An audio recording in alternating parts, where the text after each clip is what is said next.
He didn't want to fight me. He wanted to meet me in person for real, didn't he? Huh? He just wanted to meet me in person, didn't he? He didn't want to fight me for real, didn't he? He just wanted to meet me in person, take a few pictures, shout him out on Instagram, give me some followers. He didn't want to fight me for real, man. After December 14th, he's going to speak English, and the fight, I don't think it's going full 12 rounds. I'm going for the knockout. Mark. Broner goes down for the first time in his career. And the left hook drops Broner for the second time in the fight. In December 14, 2013, welterweight title holder Adrian Broner, the self-proclaimed heir to Floyd Mayweather Jr.'s throne, faced the relentless slaughter of Marcos Maidana, a man determined to seize his moment of glory. Broner, at 24 age during this fight, had never been defeated in boxing bouts with a record as spotless as his flashy grin. 27 wins, 0 losses, with 22 knockouts to his name. He never imagined December 14 will be the day his record of being undefeated would be broken.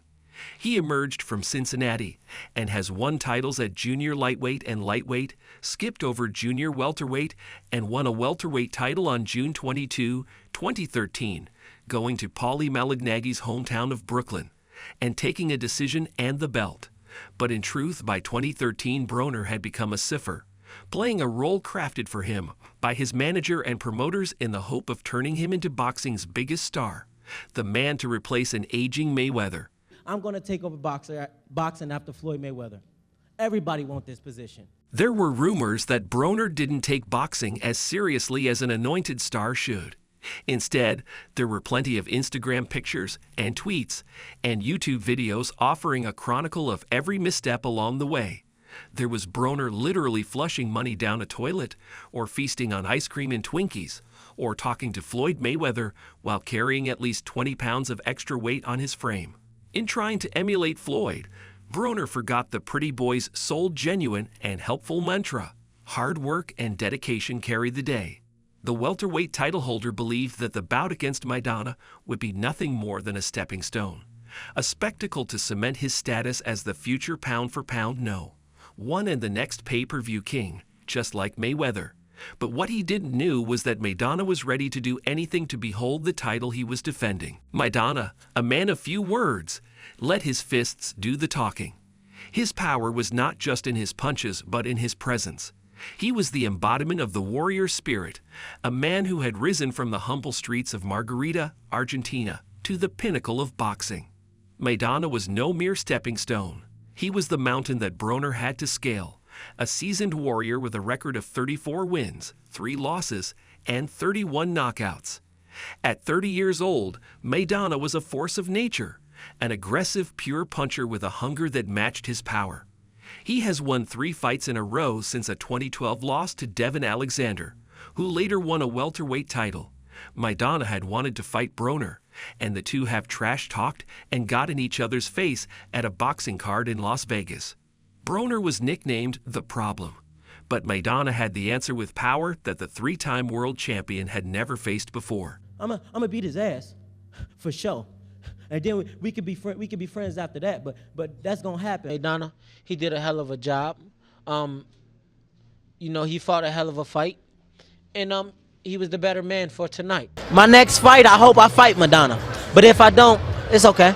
In round 1, even after getting tagged by malicious shots from Maidana, Maidana continues to walk Broner down. Broner catching a lot of those punches. Broner smiled. At one point, he turned his back to his opponent and even dry humped him on another occasion. But it didn't take long for Broner to realize he was in deep water. Maidana spent the entire opening round charging at Broner, trapping him against the ropes and throwing powerful combinations. In round 2, he went down for the first time in his career, and it was no flash knockdown. Lead by Maidana that sticks another right hand.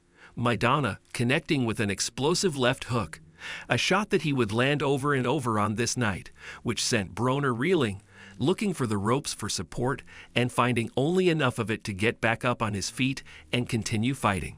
Broner regained his balance after the second round, spending the next few rounds trading punches and clenches before Maidana regained control. We okay. Everybody chill, come back. Measuring up, good defense, and there's some of the speed. He's supposed to be a star. stunned with that.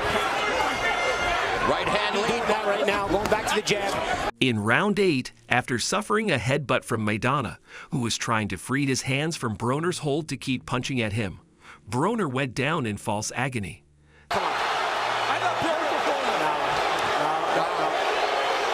There was a feeling this was the chance Broner had been waiting to cop out of the beating he was taking. But to his credit, and only after realizing his acting performance wasn't working in his favor, with referee Lawrence Cole, he fought on. In the 9th round, Maidana again stunned Broner, unleashing combination after combination that Broner was struggling to avoid.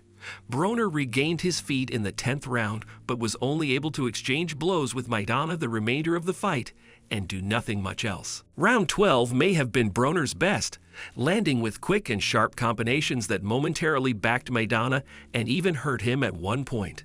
But the fatigued Argentinian managed to fight back and score with another vicious left hook. So it was too little too late for the problem, as the scorecards had Chino well ahead by now, and nothing short of a late, dramatic knockout would deny him Broner's belt. As the match drew to a close and the fighters exchanged punches in the middle of the ring, the crowd roared its approval of the beating the South American had dished out, and when the bell finally rang to bring the 12th stanza to a close, the Alamodome exploded into as raucous and furious a celebration. The judges' wide scorecards, 115 to 110, 116 to 109, and 117 to 109, in favor of Chino, made official what we all had just witnessed. Marcos Maidana put a beating on Adrian Broner. Marcos Maidana overpowered the heavily favored Adrian Broner to take the WBA welterweight championship, knocking him down twice in a unanimous decision Saturday night at the Alamodome. Listen, I know what went wrong for me. God had that plan already. It don't matter if I had Jesus in my corner. God had that plan. We can't stop his plan. Maidana's rise was not just a victory for him, but a victory for every underdog who had been told they couldn't. It was a testament to the power of hard work, determination, and the indomitable human spirit. Broner, on the other hand, faced a different kind of fight, the battle within. The defeat was a wake-up call, a reminder that no amount of flash could substitute for substance. It was time for the problem to look in the mirror and confront the reality of his situation. You know, I'm the closest thing to Floyd Mayweather, so since I took my loss, everybody feel like Floyd Mayweather took a loss. The fight taught us all valuable lessons. For Broner, it was that talent alone is not enough. Discipline, dedication, and respect for the sport are paramount. For Maidana, it was the affirmation that with determination and heart, any obstacle can be overcome.